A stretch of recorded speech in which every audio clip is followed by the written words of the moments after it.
Eu quero compartilhar com vocês a palavra que eu tenho no coração para hoje, e é uma palavra relacionada com Jó. Inclusive amanhã, no culto da família, também eu vou falar sobre Jó. Eu vou falar sobre os amigos de Jó, porque eu tenho feito uma série sobre amizade no culto da família. E hoje eu queria falar para vocês sobre Jó, a maior descoberta que eu vi na vida de Jó. E eu queria compartilhar com vocês um texto no livro de Jó, mas eu queria começar dizendo para vocês que na vida nossa, nós passamos por situações difíceis. E essas situações difíceis nos levam a cada momento ter uma nova descoberta.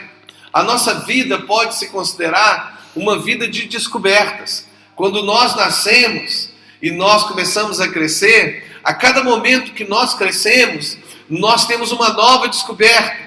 Nós, por exemplo, descobrimos como falar. E quando a criança começa a crescer um pouco mais, ela começa a descobrir como andar. Ela começa a descobrir coisas que, quando é criança, são grandes descobertas. Que talvez para você, hoje, que já passou todas essas descobertas da sua infância, da sua adolescência, quem sabe da juventude, até para alguns, até no momento de ser adulto, e aqueles que já chegaram à terceira idade, as descobertas do tempo mais da terceira idade, ou como nós costumamos dizer, a melhor idade, né?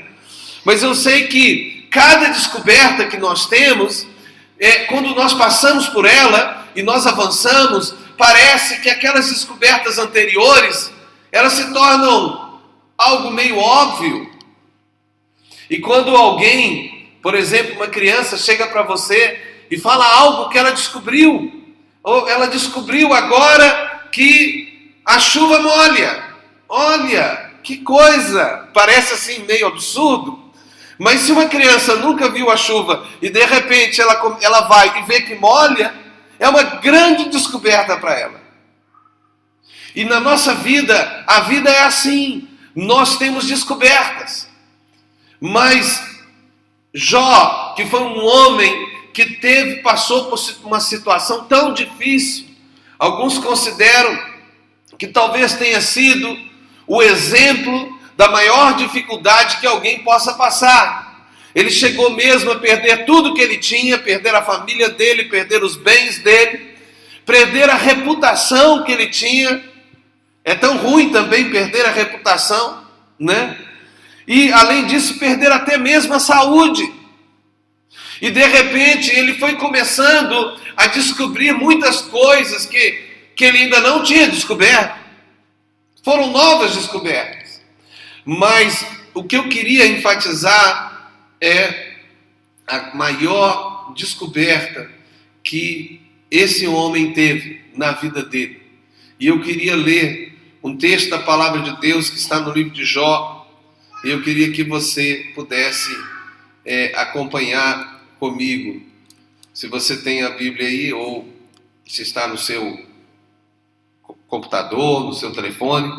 Em Jó, no capítulo 42, é o último capítulo do livro de Jó. E também é o final da história que é contada de Jó na Bíblia. É certo que ele teve mais tempo de vida, mas aqui em Jó 42, do verso 1 em diante, diz assim.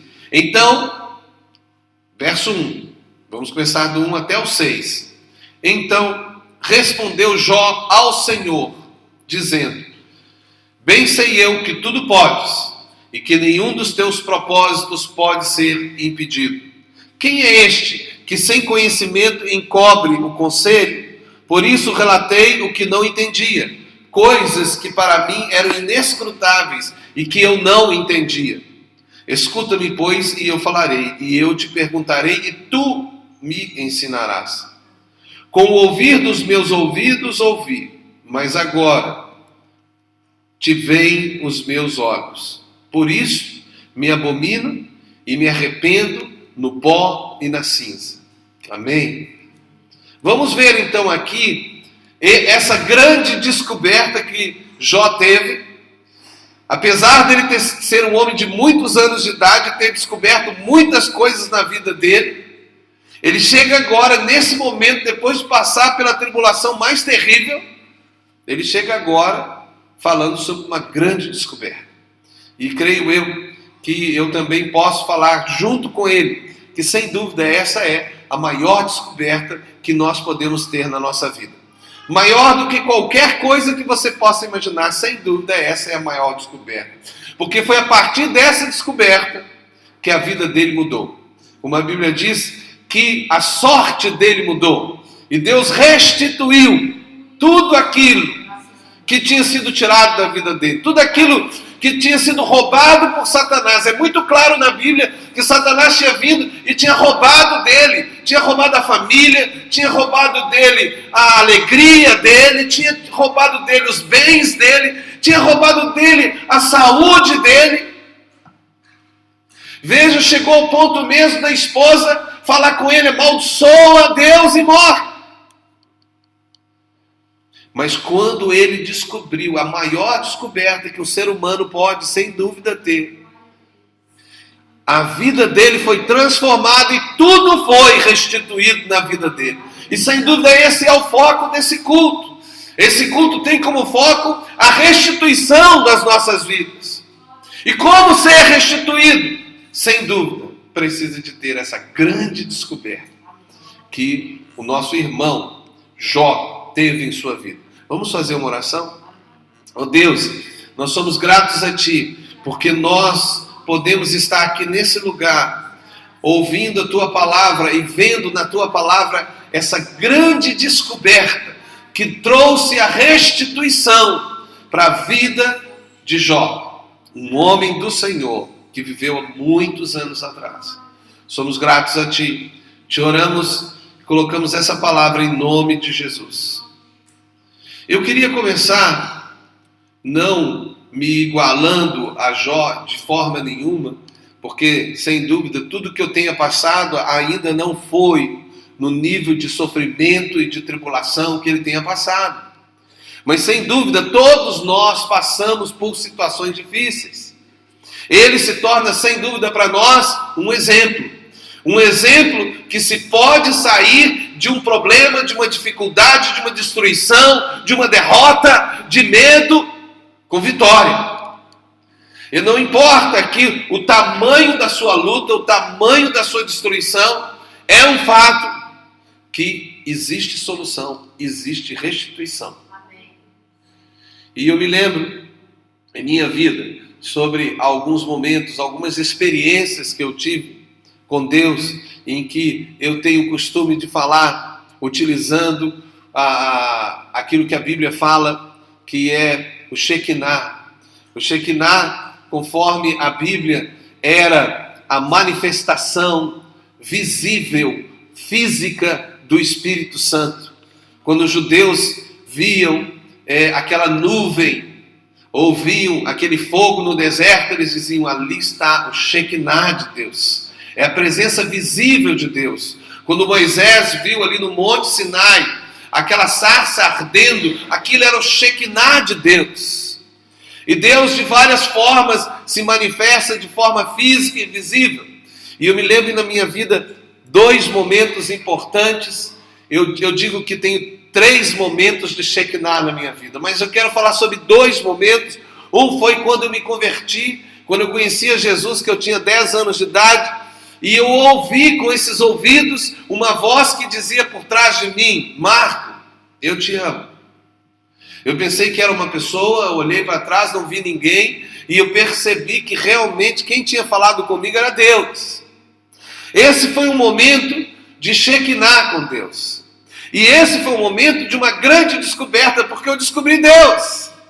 Eu descobri que Jesus era de verdade vivo, e que Ele existia, que Ele era real. E sem dúvida, isso mudou a minha vida. Mas eu tenho uma outra experiência que aconteceu quando, num momento da minha vida, e que talvez tenha sido o momento mais difícil da minha vida, em que eu poderia ter desistido até de continuar nos caminhos do Senhor. Na verdade, digo até mais, eu pensei até em desistir da própria vida. Me lembro assentado ali na minha casa onde eu morava, eu havia passado por um momento que eu estava perdendo todas as coisas que eu tinha. E então, eu assentado no chão, pela primeira vez na minha vida, jamais havia pensado que eu poderia pensar nisso, que poderia passar pela minha mente isso, mas passou pela minha mente. Por que você não se mata? Eu sabia de onde vinha a voz. Obviamente não vinha do Senhor. Mas, pela primeira vez na minha vida, eu ouvi e pensei, será? Porque muitas vezes Satanás vem e fala com vocês, será? E você fala, eu rejeito, eu não aceito, sai da minha vida, não é verdade? Mas enquanto você está passando por uma tribulação tão difícil, que Satanás vem e fala, será? E você fala, será? E se realmente eu fizesse isso? Pois bem, ali sentado, pensando naquele momento, parecia que não havia mais uma expectativa. Ali, sem dúvida, foi o momento em que eu comecei a ter a minha maior descoberta, assim como Jó. Porque naquele momento, assentado, eu me lembro que eu senti o pousar de uma mão nos meus ombros. Mas não era alguém que pousava de frente, era alguém que, como um amigo, sentava-se ao meu lado no chão e colocava a mão no meu ombro como que me abraçando. E o peso daquela mão foi fisicamente percebido por mim. E eu olhei como que pensando se Lilian tinha saído e entrado, sentado do meu lado, porque ela estava no quarto, e eu estava no quarto de roupas. Mas era Deus que estava ali.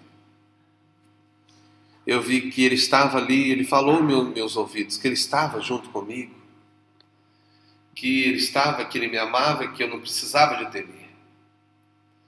Sabe, eu posso dizer para vocês que, como Jó, nós podemos ter essa grande descoberta, mas eu queria dizer que essa grande descoberta, eu posso falar dela, mas você nunca vai realmente entender enquanto você não descobrir. É como alguém que fala, você sabia que se colocar o dedo na tomada, você sente o choque? Então, você sabe disso? Você sabe que tomar uma tomada é um choque? Pois hoje eu posso dizer que eu sei. Hoje eu sei. Eu estava lá num sítio que eu havia comprado, estava lá arrumando umas coisas no alto, a minha casa era lá no fundo, e eu subi, e lá na cerca havia lá um lugar onde tinha água, que eu tinha que resolver o problema da água, e quando eu estava arrumando a situação da água, havia um fio, a eletricidade passava ali perto, e de repente eu toquei no fio com a água. Eu só olhei o meu braço virando. A impressão que eu tinha é que o osso estava virando também. E eu falei, eu vou morrer. Não tinha ninguém para me ouvir, eu gritava, mas não saía voz, mas eu sentia que estava gritando. Eu só sei o seguinte, naquele momento eu gritei por dentro, Jesus me salva. E alguma coisa aconteceu que bateu no meu braço ali, soltou aquele fio e eu fiquei solto, mas eu senti o que significa estar sendo eletrocutado. Então hoje eu posso falar, não ponha o dedo na tomada. Eu sei o que é tomar, o que é ter um ataque de eletricidade na sua vida. Pois bem, tem coisas na vida em que nós podemos saber intelectualmente, mas nós só vamos saber quando nós experimentarmos. Aqui, esse lugar estar assim, é algo que só você está experimentando. E não adianta virar e falar assim, olha, começar um ministério, começar um culto, é assim, é uma luta, é uma batalha. Não, só quando você passa pela batalha de começar um culto, de começar uma igreja, de começar um ministério, é que você começa a entender, opa, é batalha mesmo, é difícil, precisa de perseverança, precisa de lutar, precisa de crer. E não adianta alguém virar e falar assim, olha, é assim, assim, assim. Tem coisas que nós temos que experimentar, que é experimentando que nós crescemos. E aqui eu queria só falar de 3 descobertas, para depois falar da maior de todas, que está aqui nesse livro. E nós vamos ter que ser mais rápidos, né? A primeira descoberta que eu queria enfatizar Jó aqui no final da vida dele, é em Jó 42:2, quando ele diz: bem sei eu que tudo podes, e que nenhum dos teus propósitos pode ser impedido. A primeira descoberta, grande descoberta que nós podemos ter na nossa vida é descobrindo a Deus pela fé. A primeira coisa é isso. Bem sei que tudo pode. Se você perguntar para um crente e falar assim: Deus pode curar? Que crente que não vai falar? Pode. É lógico que pode. Não é? Deus pode libertar? Pode. Deus pode salvar? Pode. Não é verdade? Se você falar qualquer coisa de impossível, sem dúvida, o que é verdadeiramente cristão vai dizer assim: Deus pode tudo. Mas isso é só a primeira descoberta. É pela fé acreditar naquilo que Deus diz. É ler a Bíblia e acreditar no que a Bíblia diz. Veja, nenhum dos teus propósitos pode ser impedido. Até aqui, essa é uma descoberta de fé. E essa descoberta, ela é fundamental na caminhada cristã. Se você não começar com essa primeira descoberta, você não consegue chegar na maior descoberta. E sabe por que eu digo isso? Porque quando a gente fala isso para nós, que já descobrimos pela fé que Deus existe, que a palavra de Deus é verdadeira, parece ser tão óbvia. Tão óbvia. Quando alguém chega na igreja e tem essa descoberta, você fala assim: para você se tornou normal, só que você esqueceu quando você descobriu. Não é verdade? Mas é importante essa primeira descoberta. E ela é algo que tem que ser alimentada. Sempre. Porque o justo viverá pela fé. E a Bíblia fala que é de fé em fé e glória em glória. Amém? A segunda grande descoberta que Jó fala está no 42:3, continuando a sua conversa com Deus. Quem é este que sem conhecimento encobre os conselhos? Por isso, relatei o que não entendia, coisas que para mim eram inescrutáveis e que eu não entendia. A segunda grande descoberta na vida de uma pessoa é descobrir as suas limitações.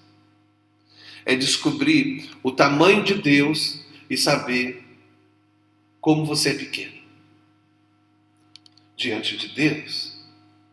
É descobrir que você não pode sem o Senhor. Jesus falou isso de uma forma muito simples. Ele disse: porque sem mim nada podeis fazer. Jesus demonstrou, apesar de ser Deus aqui na terra, demonstrou qual é o estado do ser humano. O ser humano é limitado, o ser humano não é Deus, o ser humano não consegue fazer nada sem a atuação de Deus na vida dele. O ser humano tem que se entregar a Deus. Aí alguém vai dizer: mas a palavra de Deus fala lá no passado, que quando os seres humanos se reuniram lá em Babel, o próprio Deus disse: olha, eles se reuniram e agora ninguém pode impedir o que eles vão fazer. E isso é uma realidade. Só que se esquece o seguinte, que eles vão fazer por causa de uma atuação espiritual. E essa atuação espiritual, quando o ser humano não recebe de Deus, ele recebe do outro lado, do inimigo que não é Deus. Mas é bom lembrar que o que o homem pode fazer está limitado ao natural.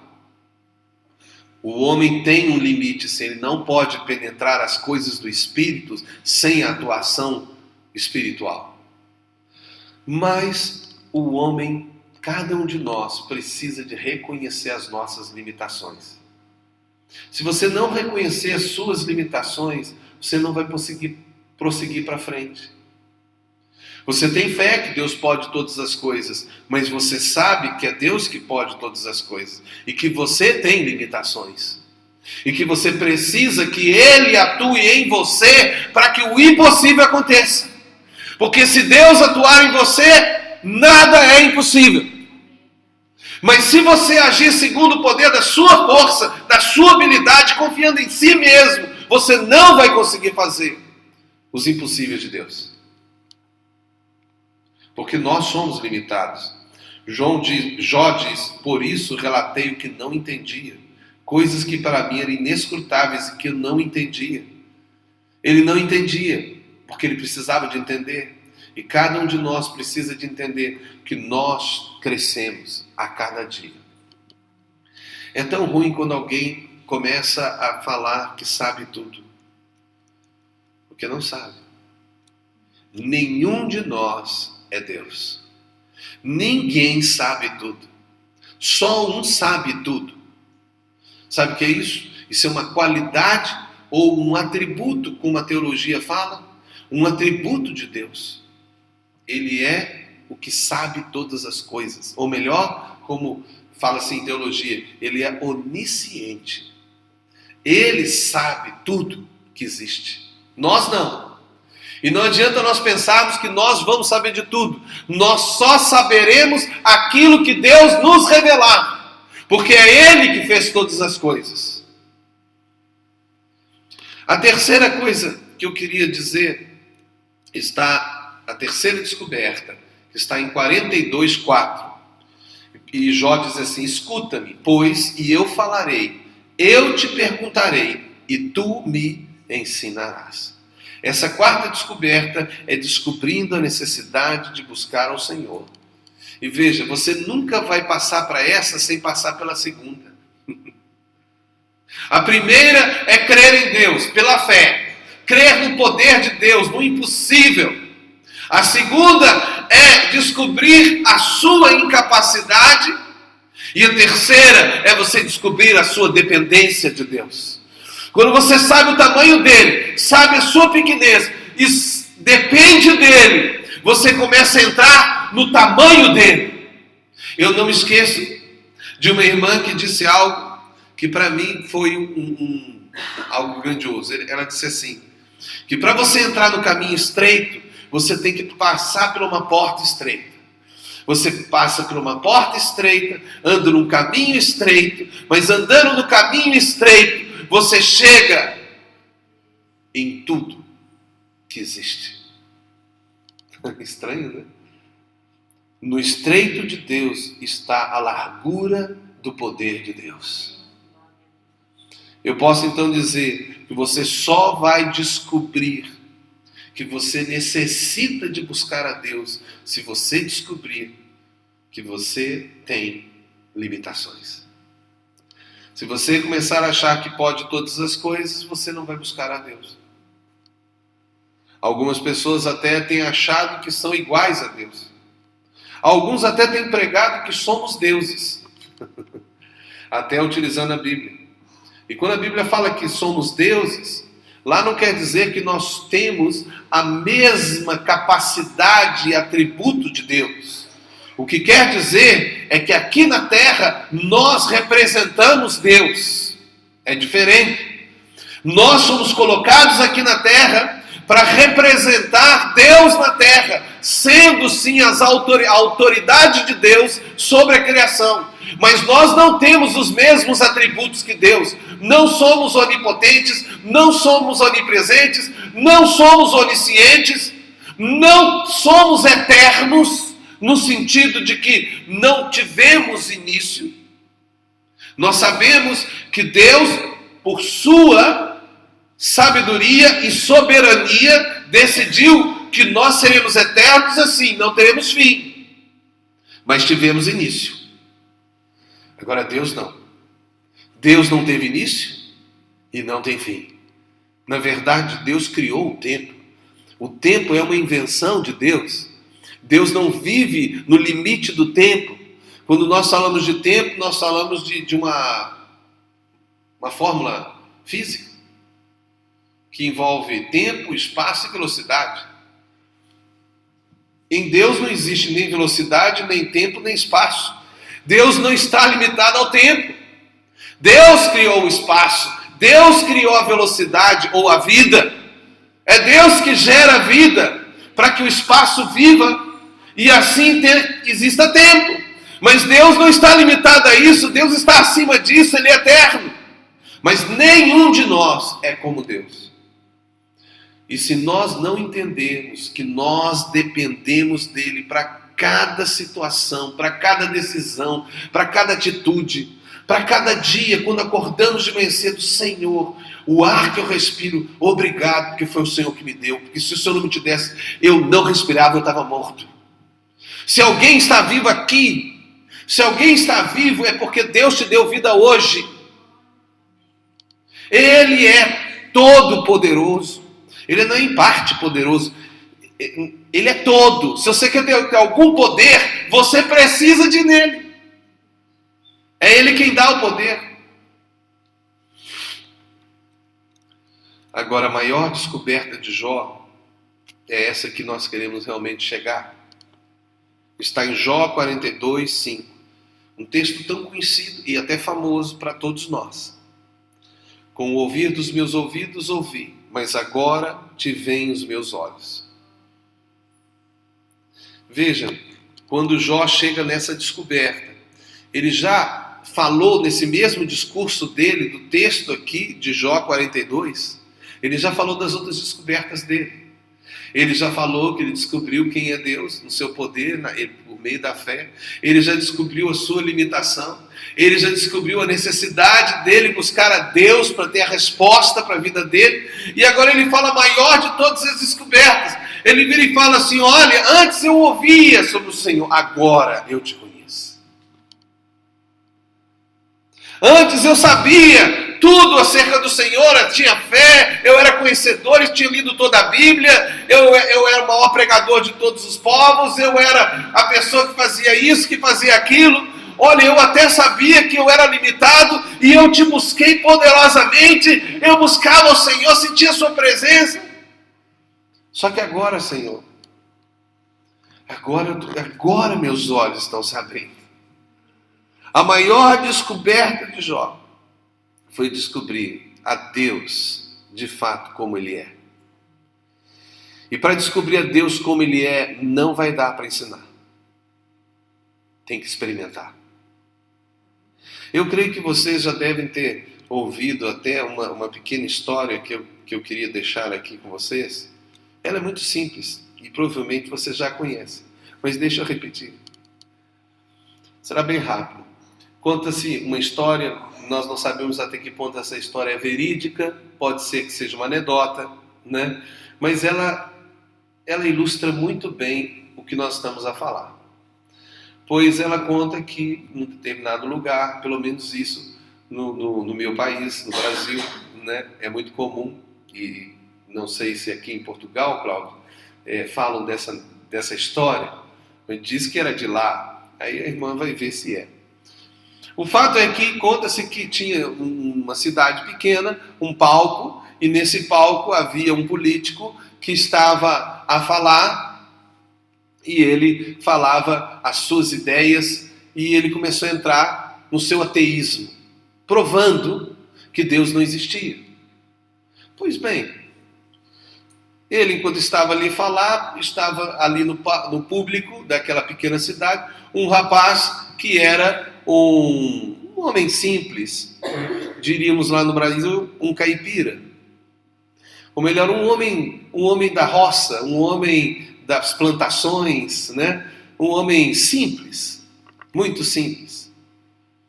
E aquele advogado, ao perceber que aquele homem estava ali, e ele era conhecido naquela pequena cidade como o crente, ou o evangélico, e aí ele começou a caçoar dele e falar que era uma tolice aquilo que ele cria e que ele era um tolo e tudo. E o convidou a vir à frente e provar a existência de Deus. Aquele homem subiu no palco e ele conta essa história, que ele estava com uma laranja.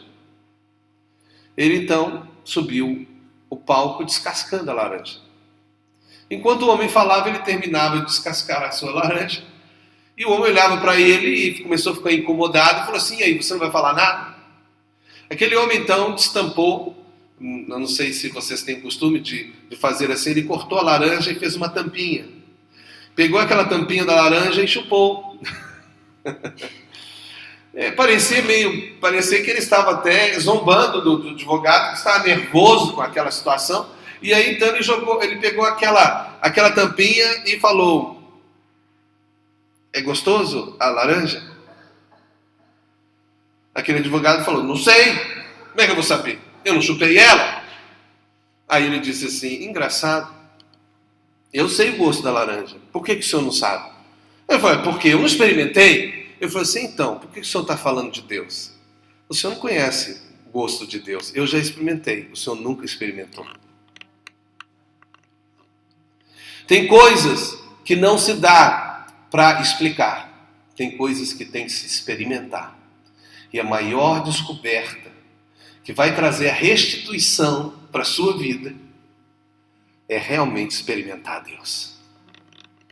Sem dúvida, isso começa com a palavra de fé, com o convencimento do seu pecado, de que você precisa de Deus, e com a sua busca de Deus. Começa com essas 3 descobertas. Mas você só vai descobrir Deus se você experimentá-lo. Se for uma coisa pessoal, que não foi dita por ninguém, que é você e Deus. Quando você é curado, quando você é liberto, quando você sente Deus atuando na sua vida, ali está a sua grande descoberta. É você descobrir Deus ali em pessoa. É que Deus existe. Não dá para eu explicar para você o que significa estar na presença de Deus, enquanto você não está na presença de Deus. Alguém fala assim: o que é nascer de novo? Eu viro e falo: nascer de novo é algo que você vai experimentar se você nascer de novo. Aí você vai ver o que é nascer de novo, o que é ter Jesus dentro do seu coração. Então essa é a palavra que eu tinha guardado para nós nessa noite e que eu gostaria de deixar com você para que você pensasse nessa maior descoberta, a descoberta que vai trazer a restituição. E nós estamos nesse culto aqui na Igreja Batista da Lagoinha, em Lisboa, né? Aqui em Entrecampos, nós estamos aqui nesse local, crendo que se alguém quer ter restituição, precisa de experimentar Deus. E nós estamos aqui para ajudar a cada pessoa que estiver aqui para poder ter uma experiência com Deus. Não precisamos de muitas pessoas. Precisamos apenas de pessoas que descobriram as suas limitações e vieram buscar a Deus, mas sem dúvida, crendo que Ele pode todas as coisas. Vamos orar então, depois a palavra estará de novo com a irmã Cláudia. Obrigado, Senhor, porque a maior descoberta que nós temos é um relacionamento contigo. Obrigado, Senhor, por esse culto que nós temos aqui, crendo que o Senhor há de fazer grandes obras através do culto da restituição nas quartas-feiras, aqui neste lugar. Nós cremos em Ti, confiamos em Ti, no nome de Jesus. Amém. Deus abençoe. Hoje pela manhã eu estive pregando Perdoados estão os teus pecados. Falamos sobre perdão e é por isso até que de uma forma especial hoje eu me sinto muito tocado a também falar para vocês um pouco acerca do perdão, como fiz aqui na oração. Porque o Evangelho de Jesus Cristo e aquilo que se chama religião cristã, que de fato é a única e verdadeira religião na face da terra. Ô pastor, o senhor não está sendo um pouco exagerado? Não, não estou sendo exagerado. Eu estou apenas acreditando nas palavras de Jesus Cristo. Ou eu acredito que Jesus disse é verdade, ou ele é o maior mentiroso que passou aqui na terra, ou é um louco. Porque Jesus disse claramente o seguinte: eu sou o caminho, não um caminho. Ele disse: eu sou o caminho. A verdade. Quem diz que é a verdade? Jesus. E também disse: eu sou a vida. Agora preste atenção nas últimas palavras dessa palavra de Jesus. Ninguém. Ninguém significa? Ninguém. Ninguém é ninguém. Ninguém inclui todos os seres humanos da face da terra. Ninguém vem ao Pai se não for por meio de mim, Jesus, o único mediador entre Deus e os homens. Querem ver um exemplo? A mulher que talvez poderia ser chamada uma das mulheres mais, vamos dizer assim, prestigiadas na terra, se chamou Maria. Ela teve não só a bênção, mas o privilégio de gerar Jesus Cristo, o próprio Deus na sua barriga. Esta mulher, ao ter Jesus dentro da sua barriga, disse: creio em Deus, meu Salvador. Se ela, que era uma pecadora, assim como todos nós, e merecia o inferno como todos nós, se ela, que é esse grande exemplo de mulher, disse que cria no Salvador e que o Salvador salvou a Maria, quem somos nós para dizer que não precisamos de ser salvos? Amém? Se com o exemplo dela nós podemos dizer com toda certeza, sim, Jesus Cristo pode salvar. Salvou a todos aqueles outros que estão na Bíblia. Muitos deles, não todos, mas muitos dos que ali estão. Ele também pode nos salvar. Amém? Ele também quer nos salvar. Ele quer nos perdoar. Amém? Mas sem dúvida, Jesus Cristo, quando trouxe o seu ensinamento acerca de perdão, ele mudou a história da humanidade. Posso lhe afirmar, porque, como alguns sabem, sou estudioso de religiões. Na verdade, tenho eu uma formação nessa área da ciência da religião. E estudei as religiões da Terra, inclusive as antigas religiões.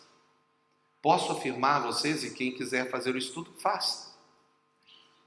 As religiões da Terra, mesmo a religião que começou a trazer a mensagem que depois foi claramente feita por Jesus Cristo, que são o judaísmo, nenhum deles havia compreendido quem era Deus. Deus precisou de vir aqui na terra, se fazer um de nós, para mostrar: vocês querem conhecer Deus? Olhem para mim. Esse foi Jesus. E foi Jesus que mudou toda a filosofia religiosa da terra. Porque antes de Jesus, para se conseguir alcançar Deus, ou para se obter algum tipo de salvação, precisava de se fazer sacrifícios. Precisava de se fazer penitências. As pessoas tinham que lutar com os deuses hipotéticos, porque não eram deuses verdadeiros, mas tinham que lutar para conseguir algo. Jesus Cristo veio e disse: vocês não precisam de fazer nada, porque eu vou fazer tudo. E ele morreu na cruz do Calvário para pagar o preço, o sacrifício por nós. Por isso nós não podemos oferecer nenhum sacrifício a Deus, porque tudo que oferecemos a Deus é como trapos de imundície. Mas ele disse: aquele que vem a mim, jamais lançarei fora. E que quem crê em mim tem a vida eterna. Portanto, Jesus mudou a história da humanidade quando ele trouxe a palavra perdão. Não existia o conceito de perdão verdadeiro sem, veja, perdão, sem um compromisso de sacrifício. Um perdão apenas, celebrado por fé. Eu tenho fé em Jesus. Eu acredito nele. Então eu estou perdoado. Não preciso de fazer nada além de ter fé. Quando Jesus trouxe essa mensagem, ela revolucionou o pensamento humano. Por isso todas as religiões incluíram a ideia de perdão. Os budistas, os hinduístas, os confucionistas, os taoístas, Até mesmo os espíritas e até mesmo uma religião que se formou 600 anos depois de Jesus, chamada islamismo, também incluiu a ideia de perdão. Todos incluíram a verdade, às vezes distorcida, estranha, mas todos tiveram que incluir, porque a verdade é a verdade. E Jesus é a verdade. Mas hoje, em especial, eu quero falar para vocês acerca de aprendendo com os erros. E eu quero dar exemplos, mas eu quero começar com o livro de Provérbios, no capítulo 27, no verso 12, e ler esse verso, um verso de sabedoria, que nós podemos aprender no livro de Provérbios. Na verdade, o livro de Provérbios são vários textos de sabedoria, escrito por vários homens. O que mais escreveu o livro de Provérbios foi um rei chamado Salomão, mas muitos outros escreveram também o livro de Provérbios. Nós encontramos em Provérbios 27, verso 12, a seguinte palavra: o avisado vê o mal e esconde-se. Provérbios está no Velho Testamento, ali perto de Salmos, que é o meio da Bíblia. Provérbios 27, 12. Eu vou ler. E diz o seguinte: o avisado vê o mal e esconde-se, mas os simples passam e sofrem a pena. Eu vou repetir: o avisado vê o mal e esconde-se, mas os simples passam e sofrem a pena. Vamos fazer mais uma oração antes de continuar. Senhor Jesus, nós somos gratos a Ti pela oportunidade de poder ouvir a Tua palavra nesta noite. Eu quero lhe pedir que nós possamos aprender, através dos ensinos da Tua palavra, verdades, para que possamos aplicá-las na realidade da nossa vida. Fala aos nossos corações, usa-me como vaso, e também, ó Deus, unge-me, e também unge aqueles que estão aqui para ouvir. Nós pedimos no nome de Jesus. Amém. Eu quero nessa noite falar acerca de 3 pessoas que nós vamos dar como exemplo acerca de erros. E eu queria afirmar através desse texto que o avisado vê o mal e esconde-se. Que aquela pessoa que é avisada, ela vê o mal e ela não vai em direção ao mal, ela não participa do mal, mas ela se esconde, ela se refugia, ela deixa o mal. Mas aquele que é simples, ele passa e sofre. Muitos têm sofrido mal porque não estão avisados, ou porque mesmo avisados, veem o mal e não se escondem. Pois então, hoje, eu gostaria de dar 3 exemplos de 3 homens da Bíblia, que são exemplos daquilo que é o mal. E que você, ao ouvir, se isso estiver na sua vida, que você tome uma atitude e deixe de lado. E não viva como esses homens viveram. E eu quero também, nessa noite, usar de alguns ditados populares que representam parte da verdade de Deus, porque a verdade de Deus é espalhada mesmo nos ditados populares. A verdade é só uma. O que os homens podem fazer é só descobrir parte da verdade e deixar para que isso fique no seu coração. Eu vejo que muitos aprendem a ver o mal e, às vezes, eles não fogem. E a pergunta é: por que você não foge do mal? Por que você vê o mal e, mesmo tendo visto o mal, você apoia o mal? Você gosta de participar do mal? Você gosta de fortalecer o mal? Foi feita uma pesquisa um tempo atrás nos Estados Unidos da América e colocaram uma carteira como se fosse uma carteira perdida. Fizeram então estatísticas, porque fizeram isso durante alguns meses.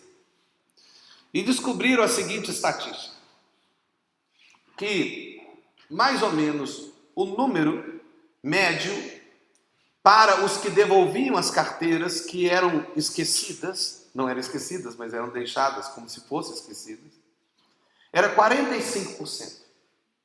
45% das pessoas, de alguma maneira, devolviam as carteiras perdidas.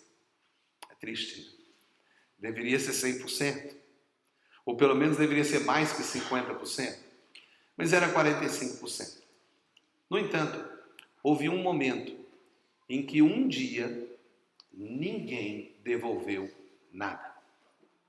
Eles ficaram admirados ao ver que aquele dia ninguém tinha devolvido nada. E foram procurar descobrir o porquê. Esse dia foi o dia em que o presidente dos Estados Unidos da América, Kennedy, foi assassinado. Eles então, ao perceber esse episódio, chegaram a uma conclusão muito interessante. É que quando as pessoas ouvem o mal, e o mal é enfatizado, e as pessoas perdem a esperança, elas param de acreditar no bem. Eu pergunto por que nós queremos tanto falar o que está errado? Por que nós não enfatizamos o que está certo, mas amamos as notícias do que está errado? Por que dentro da igreja nós enfatizamos mais os erros dos pastores ou dos irmãos do que os acertos? Por que nós valorizamos tanto o que está errado? Por quê? Porque lhes digo que se nós valorizarmos e vermos o mal e não nos escondermos dele, nós participaremos do mal e nos tornaremos como eles.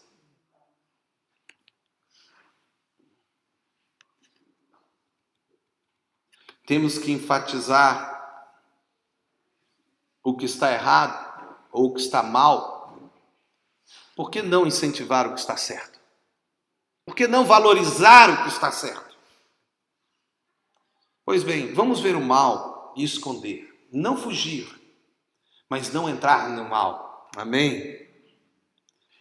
Vamos ver o mal e fugir da aparência do mal, para que não possamos estar parecendo que estamos junto com o mal. Vamos ver o mal, mas não vamos apoiar o mal.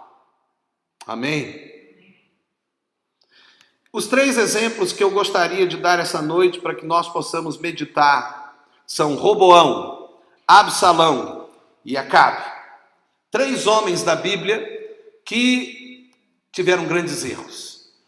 E olhando para a vida deles, eu gostaria sim de falar para poder mostrar e avisar que isso é mal.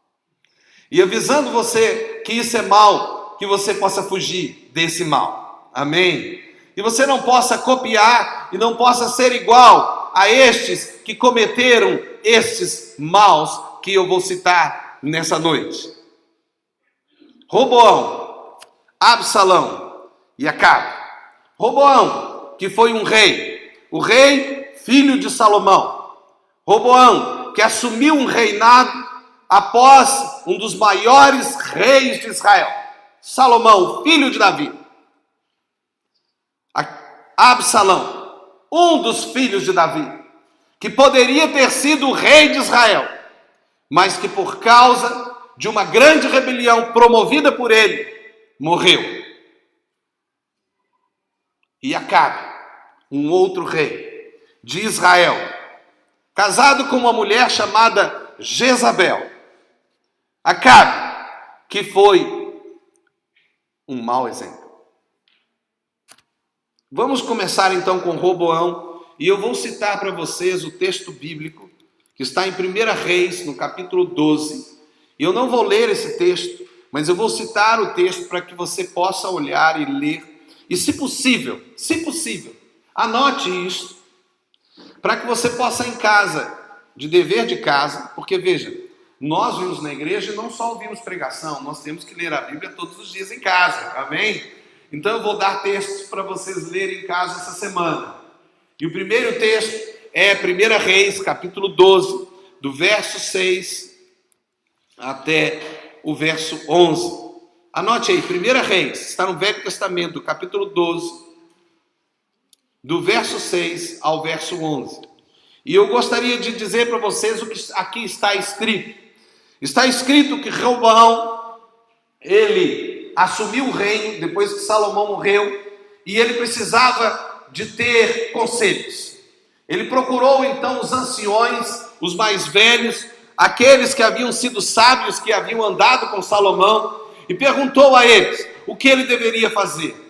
Os mais velhos então viraram a Roboão e falaram: o seu pai era muito duro, o seu pai colocou impostos muito fortes no povo, o povo está com muita carga de imposto. Faça o seguinte: corte esses impostos e mostre para eles que você está disposto a ajudar o povo.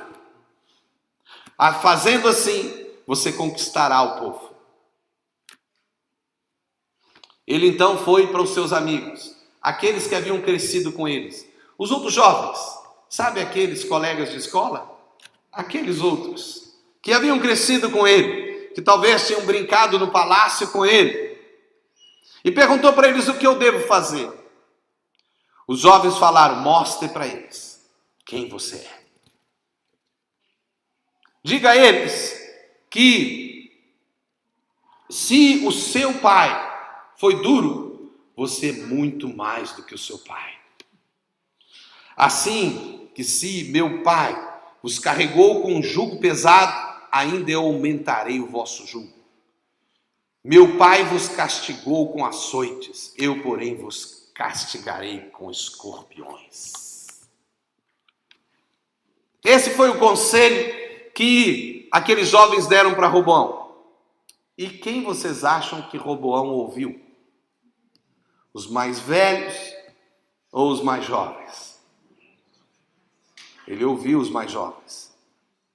E começou a fazer isso. O que aconteceu, conto-lhes a história, é que um dos servos de Salomão se rebelou, dividiu o reino de Israel em duas partes, chamado Jeroboão, e ele ficou com parte do reino.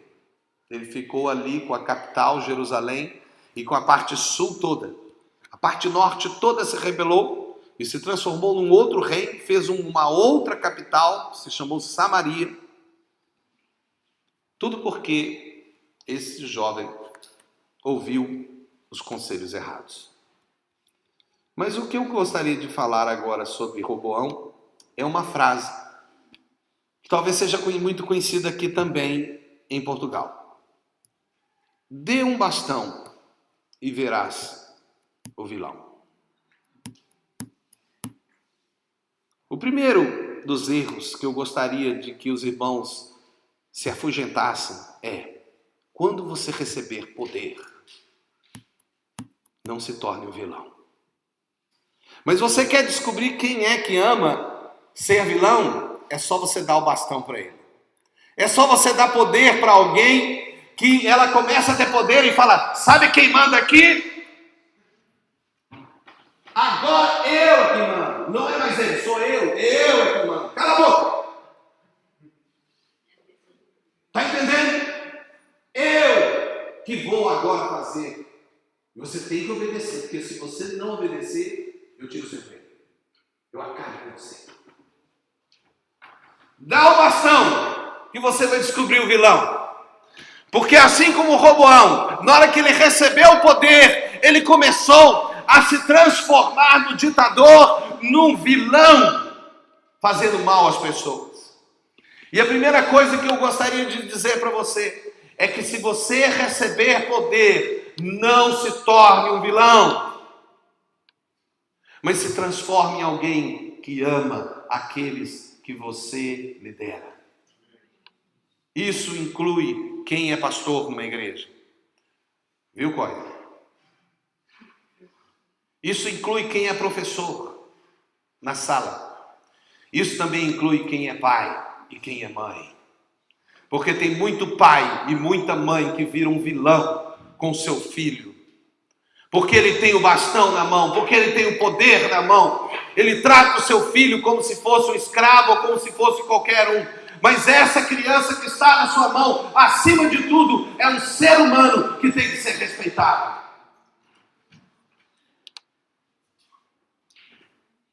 É assim que às vezes o marido começa a tratar a esposa. Aqui em Portugal nós sabemos que existe uma conduta muito feia, em que vários e vários homens tratam suas esposas até mesmo batendo nelas, quando elas não fazem aquilo que eles querem. E mesmo que aquele juiz tenha falado aquela tolice que falou esses dias atrás, acerca de que, porque a mulher traiu, o homem tem o direito de ser violento e bater na mulher. Não existe isso na palavra de Deus. Amém? Se alguém fizer algo contra, não te dá o direito de bater, porque a Bíblia diz, se alguém te bate numa face, vira outra. Esse é o ensinamento de Jesus Cristo. Eu ter poder não me dá direito de ser violento com o outro. Eu ter poder não me dá o direito de desrespeitar a outra pessoa. Se Deus te colocou como pai, se Deus te colocou como mãe, se Deus te colocou como marido, se Deus te colocou como esposa, se Deus te colocou como irmão mais velho, se Deus te colocou como pastor, se Deus te colocou como líder de alguma coisa, como chefe do seu trabalho, você não deve se transformar num vilão, como Roboão. Não fala assim, agora eu vou botar escorpiões atrás de você, e você vai ver quem manda aqui. É tão ridículo que eu ouvi falar, e deixe-me falar agora especificamente para os imigrantes. Eu ouvi falar que muitos brasileiros que chegaram aqui em Portugal, eles sofreram muito.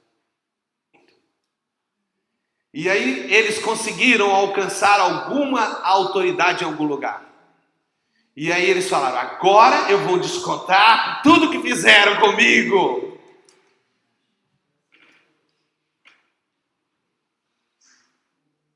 Até mesmo imigrantes que falam a tolice do tipo assim, os portugueses foram no Brasil, os portugueses foram em Angola, foram em Moçambique e tiraram tudo de nós. Agora nós viemos para tirar tudo de volta. Deixa de ser tolo, ladrão. Quem rouba é ladrão. Nós não viemos a essa terra imigrantes para sermos ladrões, nós viemos para ser bênção nessa terra.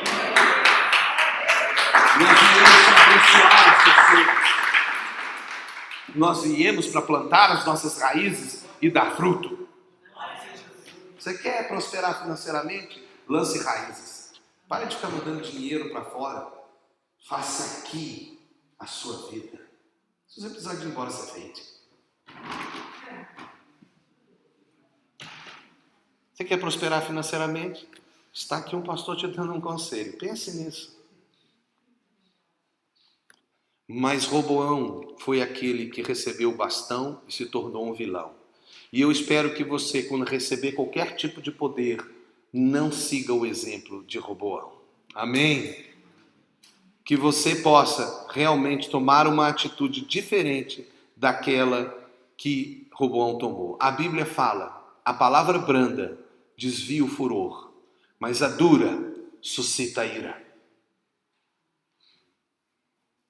Vocês querem aprender sabedoria? Leiam o livro de Provérbios e vocês serão sábios. A segunda pessoa que eu gostaria de falar é Absalão. 2 Samuel, capítulo 15, do verso 1 até o verso 6. Se você puder depois ler em casa, você leia. Mas nós encontramos aqui em Absalão, que foi o filho de Davi, a realidade de que Absalão foi para a porta do caminho da entrada de Jerusalém. Ele já havia passado por um erro muito grande. Ele havia matado seu irmão, Amon, ou Amnon, porque Amnon havia estuprado a sua irmã. Que coisa terrível dentro de uma família, né? O irmão estuprando a própria irmã. Mas ele não era irmão de mãe, porque Davi tinha 7 esposas. Então, ele era irmão por parte de Davi, mas não pela mãe. Mas Absalão era irmão dessa moça, por parte de mãe. E Absalão ficou com ódio do seu pai, porque o seu pai não fez nada. Nada assim do que ele sente que deveria ter sido feito. E Absalão então fez uma armadilha e assassinou seu próprio irmão Amnon, sentindo que era o direito dele. Davi o expulsou, o mandou embora do reino para não o matar, pelo pecado do assassinato. E aí então Absalão ficou muito tempo fora, mas ele acabou conseguindo conquistar de novo o direito de voltar. Quando ele voltou, ele foi para a porta de Jerusalém. E quando as pessoas entravam pela porta, Absalão falava: qual que é o seu problema? Ele era o filho do rei. Qual que é o seu problema? Ah, Absalão, eu estou com um problema aqui que eu não consigo pagar um débito meu e eu vou perder minha terra. Oh, não é problema. Eu sou o filho do rei. Toma aqui o dinheiro. Vai, paga a sua dívida. Oh, se eu fosse o rei nessa terra. Se eu fosse o rei, tudo ia ser diferente. E ele começou a fazer isso. Com um, com o outro. No final, Absalão conseguiu conquistar o rei. E Davi teve que sair de Jerusalém sendo rechaçado. Falando mal dele. Porque Absalão fez uma campanha para denegrir o rei, que era o pai dele. E eu queria fazer uma segunda afirmação. É que a ambição cerra o coração. Sabe, era o pai dele. Mas por causa da ambição de Absalão, ele estava agora pronto a fazer tudo. Mesmo que fosse o pai, mesmo que fosse destruir a família, ele não se importava com quem ele estava usando e enganando, porque ele queria alguma coisa e ele estava disposto a fazer o que fosse possível para conquistar aquilo que ele queria, porque a ambição cerra o coração. E ele então começou a agir dessa maneira, fazendo essa campanha. E a minha pergunta é: será que você também pode estar agindo como Absalão, ou possa ter agido como Absalão algum dia da sua vida, quando você começa a virar para outra pessoa, porque Deus estabeleceu um líder na igreja ou na sua família, e você começa a dizer: ah, se fosse eu, mas se fosse eu não fazia desse jeito. Eu fazia desse jeito. Se me colocassem lá na frente, eu fazia diferente. A maioria dos que falam assim não tem nem capacidade de vir para frente. Se viesse para frente, eles morreriam de medo. Mas ser hipotético é tão fácil. Olhar o erro e dizer como consertar é fácil. Por quê? Porque alguém já fez e errou. Depois que erra, é fácil dizer o erro.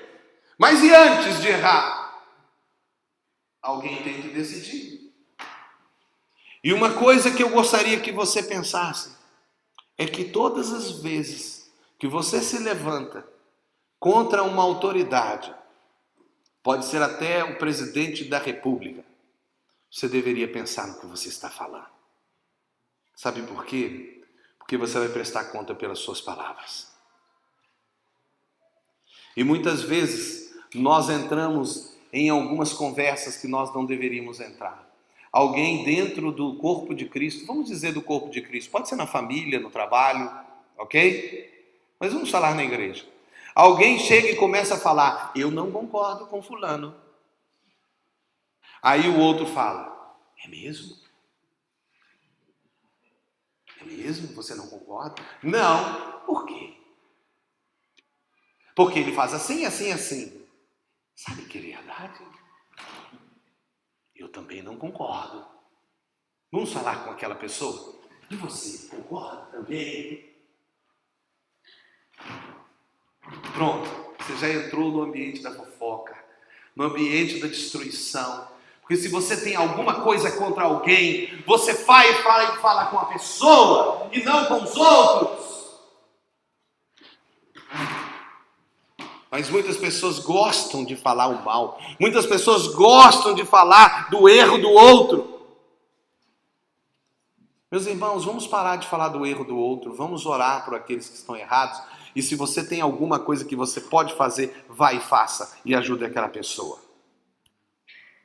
Tem pessoas que já chegaram para mim e falaram: pastor, eu fiquei sabendo do erro de um outro pastor. Porque o outro pastor, ele para. Não, mas eu vou falar que o pastor... Eu não quero saber. Eu não tenho autoridade sobre a vida dele, então não sou eu que vou corrigi-lo, então eu não preciso de saber. Se Deus lhe der autoridade sobre o Coia e ele fizer algo de errado, você pode falar comigo que eu vou falar com ele. Mas um outro pastor de outra igreja não tem autoridade, eu não preciso de saber. Porque quem vai tratar com ele é Deus, e não é você. Amém? Então vamos nos colocar no nosso lugar, porque o que nos faz falar mal de alguém e começar a fazer uma campanha para derrubar alguém é porque tem alguma ambição no nosso coração. Nós queremos algo. E eu queria que você pensasse no seu coração o que pode estar promovendo você falar mal de alguém. Porque eu não vejo Jesus Cristo ensinando a gente falar mal de ninguém. Vocês querem ser cristãos? Aprendam com esse erro e não cometam ele. Amém? E apliquem isso ao seu serviço. Você não precisa de falar mal do seu chefe. Ah, pastor, mas você não sabe como é que é o meu chefe. O meu chefe... Não, para com isso. Para com isso. Não fala mal do seu chefe. Além disso, isso não é sábio. Você pode perder seu emprego. Se você não quer ser sábio, seja pelo menos inteligente. E lembre que quando você fala com alguém, acabou o segredo. Esse alguém vai falar com mais alguém e um dia o seu nome vai aparecer, que foi o que falou. Seja sábio. Tem gente perdendo emprego aí por coisa tão tola, por apenas abrir a boca e falar mal. E também eu digo que o mesmo não deve acontecer dentro de casa com os nossos pais. Pastor, mas meu pai não mora aqui, é porque o meu pai... Não fale mal do seu pai. Honra a teu pai e a tua mãe, que os teus dias se seguirão prolongados sobre a face da terra. Não falamos mal dos nossos pais. Mesmo que eles sejam um alcoólatra, um bêbado, eu não falo mal dos meus pais. Eu vou proteger. Amém? Porque eu só vou falar com aqueles que podem ajudar. Mas lembre que a ambição cerra o coração, assim como cerrou o coração de Absalão, quando ele fez uma campanha e destronou o seu próprio pai. E fez uma campanha tão maligna. Ah, se fosse eu, se fosse eu. Você nem imagina o que eu faria. Eu sei o que Absalão fez. Foi um dos maiores déspotas da história de Israel. Um mau rei, o pequeno tempo que ele teve no trono, ele fez tanta tolice, mas tanta tolice, que era vergonhoso o que Absalão fez. Para iniciar, ele pegou as 13 mulheres concubinas de Davi, levou-as a uma tenda perante todo Israel e cometeu relação sexual com elas perante todo Israel. Só para começar. Ele acabou morto pelos cabelos dele. Saindo correndo, fugindo, ele tinha uns cabelos grandes, o cabelo, na hora que estava a cavalo, prendeu na árvore e ele, e pronto, enforcou e morreu. E saiba uma coisa, Sabe o que vai matar você? É sua ambição, é sua vaidade. Vaidade de Absalão de deixar aqueles cabelos lindos dele, considerados dos homens mais bonitos de Israel. Foi exatamente aqueles cabelos que mataram ele. Sua ambição vai te matar. Cuidado. O último homem que eu gostaria de falar é Acabe. Acabe está em 1 Reis, no capítulo 18, do verso 16 até o verso 21. 1 Reis 18, 16 a 21, nós encontramos Acabe se encontrando com Elias. Acabe, que era um rei de Israel casado com Jezabel. Ele tinha sido um rei mau, mas o mais interessante ao ler a história de Acabe é que ele era um homem influenciável. E quem influenciava Acabe era Jezabel. Jezabel falava para o esposo, faça isso, ele fazia. E quando ele não fazia, ela falava, mas você... Sabe a história da mulher que vira para o marido, quer que ele faça uma coisa e ele não faz, e ela fala, mas você não me ama. Mas você olha para todos, mas não olha para mim. Você faz tudo para todos, mas não faz só para mim. Acabe era esse tipo de mulher. Quer dizer, Jezabel. E Acabe caía direitinho no controle da mulher dele. Ele não era o líder da casa. Ele era mandado pela própria mulher. Mas Acabe, ele fez coisas tão erradas, como, por exemplo, fazer o povo de Israel começar a adorar os Baalins e Astarote, que eram deuses daquela época. Mas Elias, que foi um dos maiores profetas de Israel, se levantou no tempo de Acabe e profetizou. Mas mesmo Elias ficou com medo de Jezabel, porque Jezabel disse, eu vou matar Elias. Ele se escondeu numa caverna. Quando ele se escondeu lá, ele disse, Senhor, todo mundo, não existe mais nenhum profeta em Israel. Deus falou assim, ainda existem 7.000 que não dobraram os seus joelhos a Baal. Sai dessa caverna e vai lá e profetiza. E ele chegou perante a Acabe, e Acabe falou, está aí o perturbador de Israel. Não, ele não era o perturbador, mas quem está andando em pecado, a verdade te perturba. E acontece que Acabe,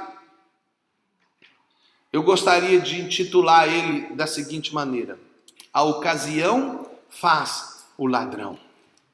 Já ouviram? Então Acabe é o último exemplo que eu gostaria de deixar com vocês, porque Acabe não era para ser um ladrão. Acabe não era para ser quem ele era. Se tivessem colocado uma mulher boa do lado de Acabe, provavelmente ele ia ser um bom rei.